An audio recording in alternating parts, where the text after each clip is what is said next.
Welcome to the Keystone Project podcast, a place where we discuss kingdom stories, core values, and the Great Commission.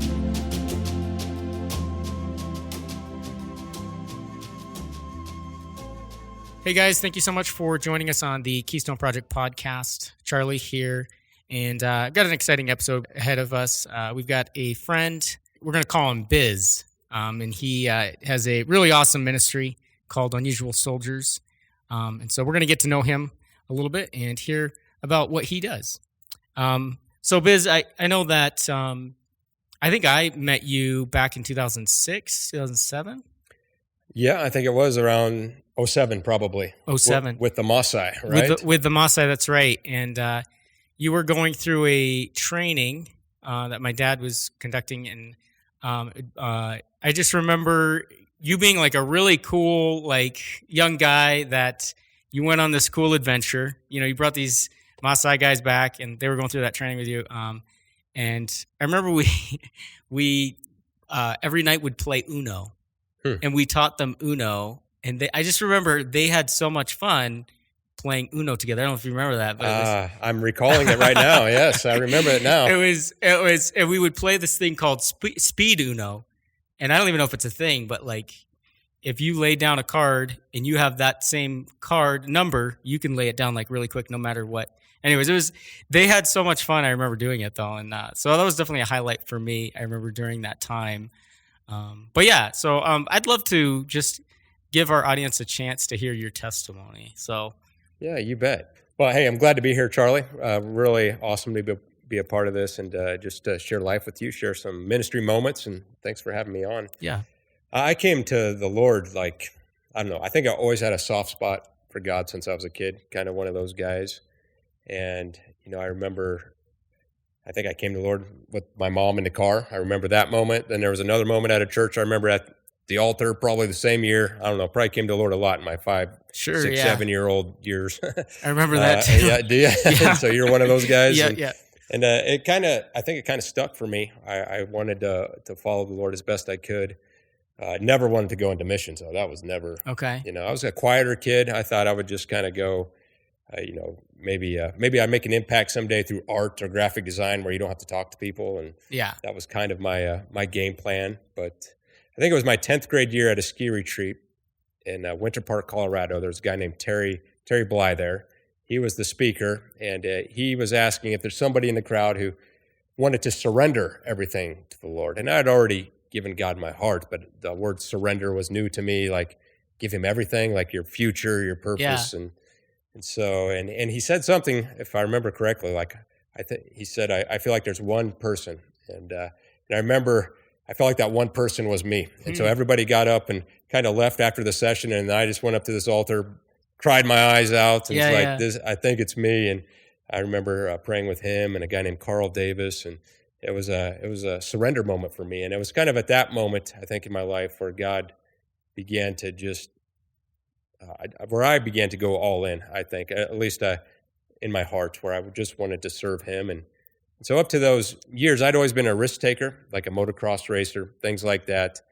But I began to notice God taking my love for adventure and risk and kind of even giving those to him. God, I don't know what this side of me is like, what it looks like to serve you, but here it is. And so then it became an adventure of following Christ kind of after that and took me places I never would have dreamed, I guess. So that's awesome. Terry Bly, was he part of Napanee Missionary Church? Yeah, he still is. He still is. Yeah, okay. I was going to say, I'm pretty sure I met him way back. So yeah, that's really cool. Yeah. I remember him. No, he just had a profound impact on my life for He's sure. a good guy. Yeah. Okay. So you have been heavily involved in global missions. What was the moment, or how did you transition into that? You know? Yeah. Well, after I surrendered to the Lord, I did not think missions was going to be my thing. I remember even at college, they had a mission trip to Venezuela, to the Yanomami tribe, deep in the jungle. And all these missionaries are going on this trip, but I was a graphic design art guy. It's like, dude, I don't fit with this. But I really want to go on an adventure, and I love God, so maybe I can go. Maybe they'll let me in. So I applied. I didn't think they'd let me in, and And I remember it was a great adventure, or hunting for boa constrictors to eat and all this kind of stuff. But the missionaries there were inspiring to me. I mean, it was something about them. And even the guy that flew us out there in the airplane, I remember he was a missionary pilot, and I don't know why I remember this, but he said, "You guys want to float?" And I had no idea what that meant. And next thing I know, he's taking the airplane straight up in the air, then dropping us straight to the jungle. And my impression of missionaries has always been, just a little different. Like they're a little outside the box. Sure, yeah. But I was like, man, missionary, these guys are cool. Yeah. This is like adventure, and I don't know. I was wired like that as well, and just. So I love that experience. But even after that, I thought, I don't think missions is my thing. I fixed a fence down there. It's like, I don't know how to have purpose. I don't think I could have an impact overseas. Yeah. And then it was a year or two later, I joined a discipleship group, and they ended up going to Thailand. And I didn't even really want to go to Thailand. I thought, I did the missions thing. It was kind of a nice adventure, but it's probably not for me.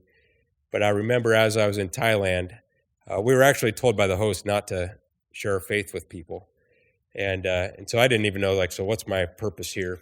And I remember we were with an English teacher, a Buddhist English teacher, and she took us to a museum one day, and I just thought, I can't share my faith with her, but maybe I can talk about the American holidays, Christmas and Easter.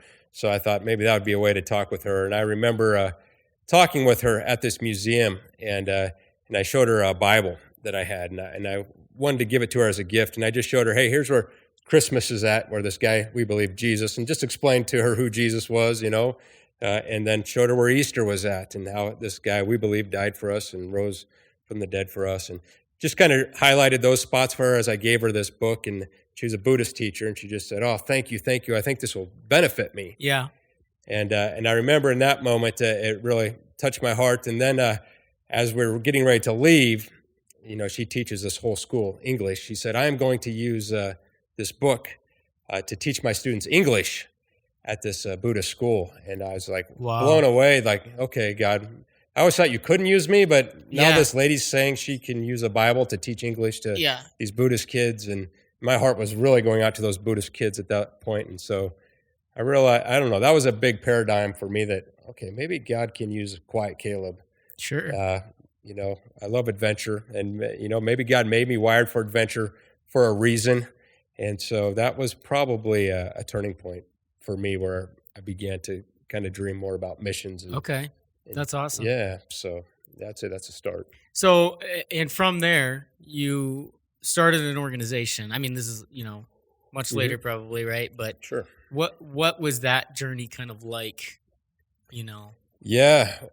So I became a youth pastor after college, and I had this heart to kind of start a ministry called Unusual Soldiers, which is a very strange name. Mm-hmm. And that actually came from a time when I was in Arkansas right after college. I remember going down there with a guy named Steve Ortman, actually, who was going to plant a church down there. So I was kind of scouting the land after college, just dreaming what it would be like to plant a church, to live the adventure for God. And I went to a Bible study down there, a storefront Bible study, just to learn about the area. And this stranger comes out to lead the Bible study, older gentleman.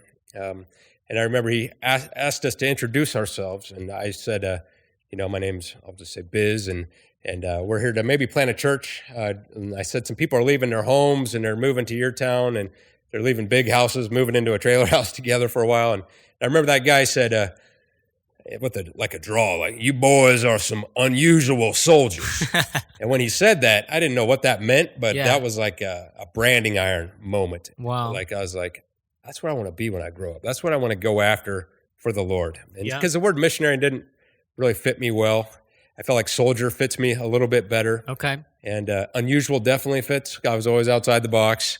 And so that was kind of where this vision of trying to figure out what that guy meant and how do I raise up people to do that. And so that's where the word came from. And then as a youth ministry, it became a bit, we had a group that like 12 students I disciple every year go through a program called Unusual Soldiers. And they would go, and I made it tough. You had to like apply. We went camping in the snow, and, we did all night concerts of prayer and high ropes courses, and eventually a mission trip. And so that became the beginning. But some of those kids I take over I'd take them picking up hitchhikers and things like that, and parents didn't always like dig that. Like, Yeah. no.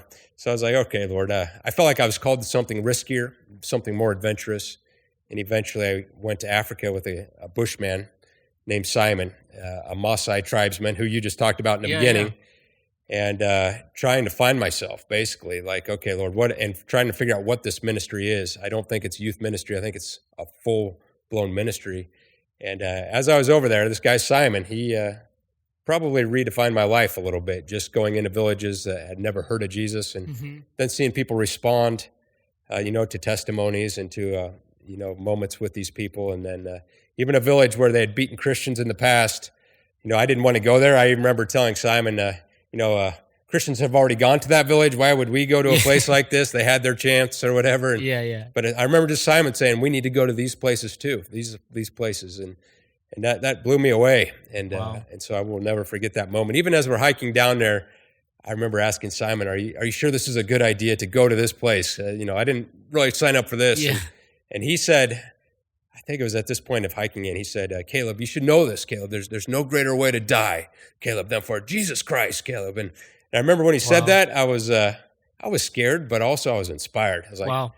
this dude, Simon, he's like the guy I read about in the Bible. Yeah. I don't see many Christians living like the guys in the Bible. And like, I want that in my life. And then we went down there and the Lord burst through again. And about half the people came to the Lord, and they planted a church down there. Even a couple guys that had beaten Christians in the past came to the Lord that day. Wow. And so, so God blew me away. And so for that trip kind of became an image in my mind of, unusual soldiers I feel like I'm called to go to dark, dangerous, difficult places, to places nobody else wants to go, and to raise up an army of Christ followers who want to engage those places and bring light, help, and hope, and the hope of Christ. So That's awesome. Yeah, so that's kind of how that began. So what do you feel like are like some maybe challenges that you face just in ministry? You know what I mean? Going to, obviously there's plenty of challenges going to unreached people groups or some of those dark places. But what do you feel like are some of the most difficult things for you though? Yeah, I didn't know, I think, how resilient you're going to have to be to go into this. There's a honeymoon stage. My first trips, that was a honeymoon stage. It was like, wow, people are coming to the Lord and all this is happening. And, we end up launching a movement there, and a lot of churches were planted. But there's a lot of, there's a honeymoon stage that it kind of goes away after a while. There's a lot of deceit from people sometimes, even some, maybe your partners. Wow. So people in ministry overseas that the darker, the more difficult places you go, the more I think you're going to find people trying to deceive you to get funds of some sort for a mission, but also just want funding for themselves. And so, it's been a lot of times a battle. I would even say physically coming home sick all the time, I think one time, I think it was even a couple months to recover. So physical stuff, emotional stuff, just in the beginning years when you're always going out bringing hope to people. I mean, you want to see everyone in heaven, but you're also carrying that weight of what if they didn't come to Jesus? And so that can become a weight as well. And I remember in the early years just feeling the weight that almost like it all depended on me, not God. And so I had to come through some mind shifts of, God doesn't need me necessarily, but he's inviting me to be a part of this mission, and I'm thankful for that. But I remember just feeling just a weight that it all depended, like all these places depend on me. And so that was a really emotional roller coaster and some wrestling with God, I think, when you go to places of brokenness or crisis or devastation. But God's brought me to a healthy place through all that. But it's definitely, you need to be resilient to go to places that are dark, dangerous, and difficult. For sure. Yeah. So I know that you like to take your kids on like a spiritual adventure, right? Do you ever first of all, do you ever take them like to any of these places that you're going, or is, what does that look like? Yeah, there's in the back of my mind, I have a perfect plan, I think, in the early days. But we want to disciple our kids well. I don't want to go out and impact the world, but lose my kids. So I've stopped traveling sometimes because I want to be there for my kids, and we make choices for them. But I kind of set up a a mindset. We do devotions with our kids somewhat regularly. We try to do Sunday nights with them, but sometimes it works, sometimes it doesn't. So I set up something where every 5 years I want to do a one-on-one with each of my kids. So my first year is we do a camping trip. So I take my kid out camping, and they're going to have a fear challenge at 5 years old. They're going to do something as we go camping. One of them had to go into a dark cave, and bring something out. But just wrestling with fear, but also on that camping trip, we talk about kind of Jesus and salvation, what he did for us. And then I give them an opportunity if they want to begin their walk with Jesus. And all of them did except one. And I was cool with that. I didn't want to force my kid. He came to Jesus later. And so I was actually excited that he was thinking through it, not just doing this because Dad's doing this. And so that was a big moment. If you ask my kids when they came to the Lord, most of them remember that camping trip with Dad. And then at 10 years old, we try to take them on an adventure somewhere where we talk about, I would say, puberty is one thing, but also talk about passion for Jesus, the importance of, intimacy with God. And so I take them, I took one of my kids, this is a cool one, went looking for Forrest Finn's treasure out at Yellowstone. Yeah. I don't know if you ever heard of this guy, but he left like a poem of where he buried a $2 million treasure. So that's what me and my 10-year-old are doing out there, looking for a $2 million treasure. Wow. And we think we got it solved. So there's all this adrenaline and it's fun, but also we're talking about the treasure of Christ and what it is to follow him. And so we do a lot of discipleship and he was a kid that, started reading his Bible real regularly after that. And it didn't take him long to actually read the whole Bible. I was like, my goodness, I didn't do that till later in life. And so, but it was just a cool moment. Then when they're 15, I try to take them overseas with me. And so I did that for the first time this year with one of my kids. He went with me to Nepal, and he had some awesome moments with Jesus over there, just a father-son trip. And so he was able to minister to a Hindu priest at a big renowned place, and it was awesome. I kind of elbowed him. It's I want you to figure out what you're going to say to him. Don't just listen to Dad. And I remember when I would share with this Hindu priest, he would listen, but he would always say a lot of things.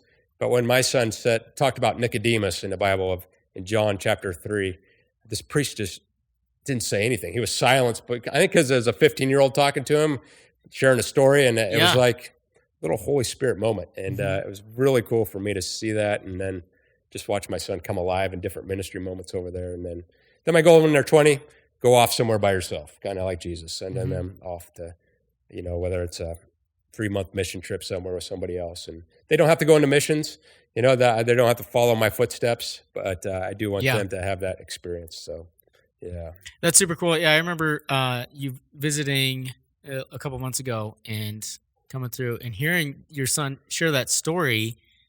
I just remember seeing the passion kind of, coming from him in his eyes, in his voice. And it was just really cool to see, when you are on the mission field, it changes your life. Mm-hmm. It really does. I remember when my parents were missionaries to South Africa, moving back, it was just so weird to come back. It was, you can't get over it. Yeah. It's what you've been through. It's like, wow, I can't look at the world the same way. And so that's really cool that you're doing that with your kids. And I definitely would encourage that for any parent, if you want your kids to really experience Jesus, there's no better place than on the mission field. The mission field is, it's not the next country over or half the world away. However, getting that cross-cultural experience is definitely super helpful, I feel like. But I think it's eye-opening. Even if you go up to the First Nations reservations up here, things like that, just finding places that are nearby. Not everybody can afford a plane ticket to do that, but it's cool to see your kids have these wake-up call moments of what's out there in the world, for sure. Yeah, and even just going to the store and just realizing, wow, there are people right here in my everyday life that I need to have God's eyes to see, what I mean? And to not overlook. Yeah, and totally. So, that's really cool. Do you have a favorite missionary story from your own personal life? Yeah, a lot of times that goes to that first mission trip with Simon, because that's when it was kind of that crazy stage. There's just so many. There's so many tough stories, I guess, and there's so many stories Okay. where God just burst through. And, just one that comes to mind, I remember we were going in, actually it was in Kenya again, but just going out to where the prostitutes were at and just dreaming, what could God do here? And, everybody said, don't go out at night. But I just felt like, let's ask the team. And if there's a unanimous decision we sense from the Lord, let's go out. And we went out and ministered to these prostitutes. And I remember as we were talking to this lady, I left some of the team in the van, and somebody took a photo while we were out there, and there was a flash. Then this prostitute got real upset. And anyway, I remember thinking, it was a guy named Charlie. But I was like, Yes. I'm going to have Charlie come over here, and I want you to chew him out, basically. And I knew Charlie could handle it. I was like, this will be a growing moment. And but anyway, so she did. She chewed him out for taking this photo, and then that kind of won her heart back. And then as we were talking kind of about her lifestyle, we decided to go buy some chicken. And on the way to get chicken, we picked up 7 more prostitutes. We didn't pay them. They just went with us out to eat. Yeah. And as we were in there, the restaurant closed, and these women just opened up their hearts. Like, I don't even want to be in this, and I'm trapped. I'm trying to support my kid. And I just remember grabbing hands at the end of our time together. And these women were bawling, just praying. Wow. And then this one lady, actually the same one that was upset about the camera, said, Jesus, forgive me. I quit today. I'll never go back to this. I need a new lifestyle, Lord. And just like we could feel the presence of Jesus in this restaurant. And it was just awesome. All these women, we were all crying, just amazed at what God was doing. It was just the Spirit filled that area. And as we were leaving, I remember a guy, he's walking us out, the owner, the doors were locked. He just let us stay longer. And he was like, what just happened in here? I felt something. And he's like, I'm a Muslim. I've never felt this before. What just happened? And I just, I didn't go into detail. I just said, well, I like to say, Jesus, he showed up in your restaurant today. And I walked off. I was like, God, you can take it from there, hopefully, somewhere in a dream or something. But but that was a cool moment, one of the cool moments. But we've seen things with tribal people all over the world that God, I don't know, when you're willing to step forward and just depend on the Spirit of God, a lot of times He'll break through with the hardest of hearts in villages where there's, we've gone to places where it's forbidden to, by a chief, even with a chief. I remember one chief, it's forbidden to even bring missions into his village, but his heart warmed up to us and allowed us to share like the Jesus film there and stuff. So I've just been amazed that when you begin to take a risk for God, when you're led by Him and depending on Him, He can do some pretty incredible things. So yeah, that's awesome. Yeah, there's so many places that need Jesus, obviously, and for sure He wants to show up in those difficult moments. He wants to show up in those dark places. He just needs a willing, ready person to go. And we need more people. Right. The harvest is plentiful. Yeah. But the laborers are few. But do you have a favorite missionary? I don't know if I have a favorite missionary. I think sometimes the nameless ones are kind of like the ones that I don't know. I think quickly to the Moravians. I don't know if you're familiar with the Moravian, the Christian missionary movement. Okay. One of the first movements ever where these guys were refugees in Germany. And a guy named Count Zinzendorf funded them to be refugees on their land. And then they did this this movement of prayer all day, all night. And then eventually, I believe this guy started funding them all around the world, kind of this first missionary movement. And some of those guys, they wanted to reach out to slaves, and they sold themselves into slavery to be a light to slaves. And I love stories of people like that. Or, we hear Jim Elliot and guys like that, but I'm really inspired by their wives who, after their husbands died, these women are like, we're going back in. Yeah. We're taking our kids. Who does that? We were just talking about that in the last episode. Really? Elizabeth Elliot taking their kids, their 3 or 4-year-old daughter. And just that's something that some missionaries in today's world wouldn't even do. You know what I mean? And it's just, but when God leads, and what she said is God, I had to obey God's voice. Amen. Yeah, and now the Lord bursts through in amazing ways there. Yeah, exactly. Yeah, well, that's good though. The unnamed missionaries, the nameless ones. How many are there going to be? You know what I mean? I imagine there's probably going to be so many that we never knew. Right. We hear about Hudson Taylor. We hear about all these, Jim Elliot, like you said, and they were amazing men of God. There's many amazing men and women of God. But yeah, there's going to be so many that are and just the average person that you just don't even expect. You know what I mean? Right. And it's good to have those stories of, I think, heroes of the faith. I mean, it's inspired me. A guy named Bruce Olson, Brushko, guys have gone into jungles. It kind of helps you prove that maybe God can use me too. Yeah. If you use them. But I do love just the nameless ones that we'd maybe never hear about. Yeah. You know? So that's awesome. Yeah. So, how did you get connected with the Keystone Project? I know that you went through a training, right? You went through a training back in 2006, right? Yeah. So back in 2007. I think it was before that. I think it was when we were trying to do some ministry with the Maasai. We were trying to figure out how to reach some villages. And I emailed your dad and said, hey, could we get some advice? And he's like, come on up. So we drove 7 hours up to sit down with him, I think, for just a meal or a night, and gave us some great insights. And we incorporated some of that. And then after that, we, it was a pretty significant movement that took place. Then the Maasai that we had trained came here. Yeah. And so I think I got plugged in as a coach first with the Maasai. I think I came here with the Maasai to kind of help them overlook this movement that they had started. And so, yeah. That's awesome. So how can, listeners stay connected with you? Is there a place that they can give to? Yeah, so you can find us at unusualsoldiers.com. One thing we're doing unique all the time now is we're trying to do an endeavor every year, we're creating a video about what we're doing. And so right now we're doing something in Ukraine, trying to build a rehabilitation center for soldiers that will have therapy, but also be Christ-centered therapy as these guys come in from the front lines. And so we're always doing something a little unusual, I guess, but you can find it at unusualsoldiers.com and just click around there and you can find all of our information for sure. So. Okay. Awesome. Well, we just want to say thank you guys so much for listening to this episode, and blessings. We'll catch you again on the next episode. Thanks for tuning in with us. If you want to know more about the Keystone Project and how you can support our ministry or launch disciple-making movements in the nations, go to keystoneproject.org or find us on all the major social media platforms.